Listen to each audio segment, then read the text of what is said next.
Well, good morning. It's really nice to be here. The work that I do is about taking senior managers and high potential managers to the next level of leadership effectiveness. You know, the areas we work with them are things like delegation, assertiveness, influencing skills, inspiring people, prioritization, creative thinking, and so on. Now, the problem we usually face is not about a knowledge gap. People usually know what they need to do. The question is, why aren't they doing what they know they need to be doing? You know, and to kind of make this relatable to your own lives, we know a lot of the things we need to do. You know, don't get nervous in an interview. Finish your assignments well in time. So why is it so difficult to do the things that we know we need to do? Well, one of the reasons is that people don't realize what they're doing. They intellectually understand what a good manager needs to do, but they don't realize that the behaviors they're doing are inconsistent with their theoretical understandings. Nobody wakes up and says, you know, today I'm going to be an indecisive manager. Nobody says, today I'm going to be a micromanager. They're doing it because they become accustomed to certain ways of doing it, and the behavior is completely unconscious and transparent to them. Now, one way that companies try and address this, or some of the ways that companies try and address this, is through evaluations, appraisals, 360 feedback, assessment centers done by external observers, etc. But it's only partially successful. And the reason is because anytime people get feedback that contradicts their ideas of who they are, they tend to discount it. They say, okay, well, that person thinks this about me, I think this about me, these don't match, but I know myself better, and so they must be wrong, right? And so the first conversation we need to have with managers is really feedback is not about right or wrong. You know, there are certain things that fit into the category of right and wrong, and certain that don't. So let me give you an example to illustrate this. If I said outside is 30 degrees centigrade, I'd either be right or wrong. You could take a thermometer and prove whether it's 30 degrees or not, right? But if I said this is a normal day, and somebody from London came and they said this is a hot day, and I asked you, well, who's right over there? Am I right because I think it's a normal day, or is he right? You'd probably say, well, in a way, you're both right, you know? And I'd go one step further and say, really, the concept of right or wrong is irrelevant in this. It doesn't fit the context, right? It's like saying, what does yellow smell like? Grammatically, it makes sense, but you know, logically, it's incoherent. Because a lot of the things we get feedback on aren't aspects of objective reality. It's usually not about things like data, like you've achieved 95% of your target or you've achieved 103%. This is an objective fact. People don't usually debate this. Really, the feedback is related to much softer aspects, things like you're a team player. Are you committed or not? Do you have high potential? These are very subjective things, and you can't really talk about right or wrong in this area. So if somebody says to you, I don't experience you as committed, if you say, no, you're wrong, I am, you're kind of missing the point. It's not about right or wrong. It's about this is how you're coming across to people. This is how people are interpreting you. This is the impact you're having on the people around you, and that does have consequences. So the next thing people usually say, okay, I get it. There's no right or wrong. They have their opinion about what I need to be doing. This is my opinion, and so I'm going to do what's comfortable for me. Really, they're saying there's no other option for me but to do what I'm doing. This is what I need to do in order to be effective. So I can't delegate to my team because I've tried it in the past, and when I do, they make mistakes, and this is a really important project. So the way to handle this is really to say, okay, well, maybe the way you're doing things just now is effective at this level. You know, you're a successful manager. Clearly what you're doing is working over here, but it's going to be a limitation at the next level. Is your responsibility going to increase at the next level? Sure it is. You know, is the workload going to be bigger? Do you need to delegate more? Sure it is, right? So if you want to be effective at the next level, this is something that it makes sense for you to start working on now. And usually when they hear that argument, they realize that they're saying, okay, you know what, I get it. But then the next objection is, but I can't do this. You know, I can't say no to people. I can't hold people accountable. I can't delegate this particular job, etc., etc. And that's not accurate. You know, so what we usually say to them, hey, if you said I can't fly, you know, I'd agree with that, but I can't delegate, that's not factually true. If you said I'm uncomfortable delegating, I'm scared that something will go wrong, I'm afraid this will happen, it's uncomfortable, all that is fine, but I can't is not accurate. You know, and it's just limiting yourself with the words you're using. So I'll say, okay, I get it. It is possible But it's just not who I am. You know, there's certain things about my personality. This is who I am. You know, I'm just an emotional guy. I can't help losing my temper, for example, or I'm a nice person. I don't like holding people accountable. This is who I am. And over there, we have to kind of separate. We're going into a philosophical conversation, which is really your behaviors are not who you are. Why have you chosen to make this habit part of your self-identity? You know, and let me give you an example. Let me make a request to all of you sitting in the audience. If you could just cross your arms for a second, you know, just see what that feels like. And now, cross it the other way. So if your right hand is on top, put the other way around. I can see some of you doing yoga poses. It's uncomfortable, but it's not that the way you cross your arms is a definition of who you are. It's not linked to your self-identity. One way is more comfortable. You've been doing it for a while, but both are equally right. And if you really needed to get comfortable with the other way of doing things, over a period of time, you could practice and make it more comfortable. It's like learning any new skill. Like when you learn driving, initially it requires a lot of conscious effort. You know, change the clutch, press the clutch, change the gear, look at the rear view mirror. But over a period of time, it just becomes really natural, right? And so that's what we have people say, this is not who you are. This is just behavior. So when you say, I'm an introvert, I can't do networking, sure you can. It's going to be uncomfortable and then it gets easier. If you say, I can't hold my team accountable, that's not who I am, sure you can. It'll just take time, you know. So then they get it. They say, okay, you know what, I can change the behavior, but it's a lot of work. It's a lot of work, and usually people are very lazy in changing behaviors because it requires a lot of conscious effort. So the next step is really finding out what's important to this person. What would make it worthwhile for this person to change their behaviors, you know? And usually it's linked to their sense of self-identity, the values, who they are as people. Let me give you a few examples to illustrate how we would cover this area. So I was working with a Malaysian manager, a technical manager. He was in charge of a very big technical project, and he wasn't delegating any of his work. And he was overwhelmed with the workload, staying late. His subordinates were underutilized. The project was behind schedule. It was a big project. And what we found was similar things were happening in his personal life. His son was 18 years old. He was a Muslim gentleman, and his son had started seeing a girl. And this was very much against his culture.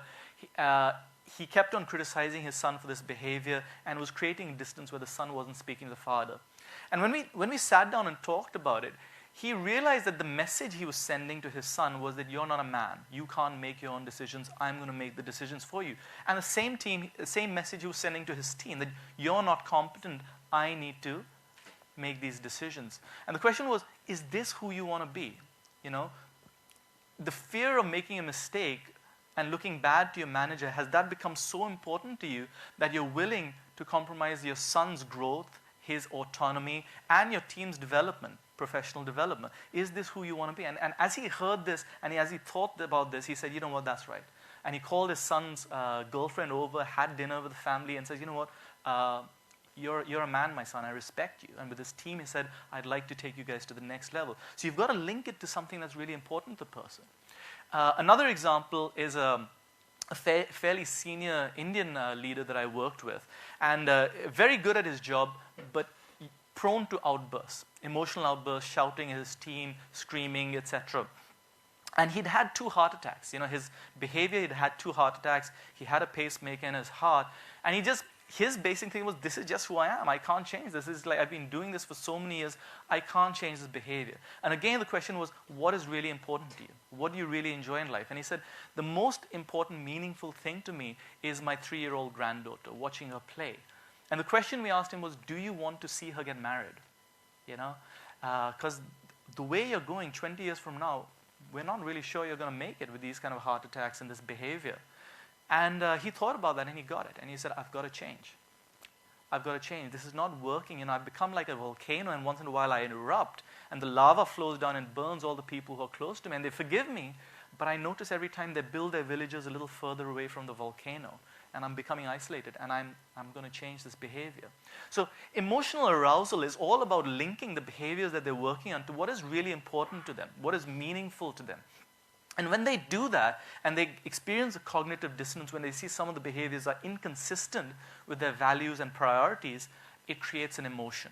And if you think about what the word emotion means, it comes from the Latin word immover, that which moves you.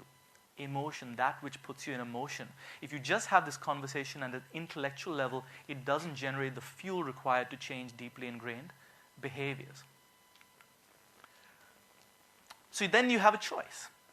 This is what I've been doing. These are the advantages. These are the disadvantages. There's a risk to changing my new behavior. If, for example, I've decided that, I want to prioritize certain jobs and I say no to my boss, I can't take that project on, I'm working, there's a risk. There's a risk that he's going to think that I'm not committed to my job, or I'm lazy, I'm not willing to take on responsibility. So every choice has its advantages and disadvantages, and you've got to weigh up the pros and cons, do an inventory, and then take a choice. Make a choice. And it's not like I have to, I can't, which implies that you don't have a choice. Not even the wimpy, I should do it. It's really, once you've kind of like done the pros and cons, it's either I will or I won't. Let's not waste time doing the I should do this, etc. Let's make a clear choice. And once you've done that, make a declaration.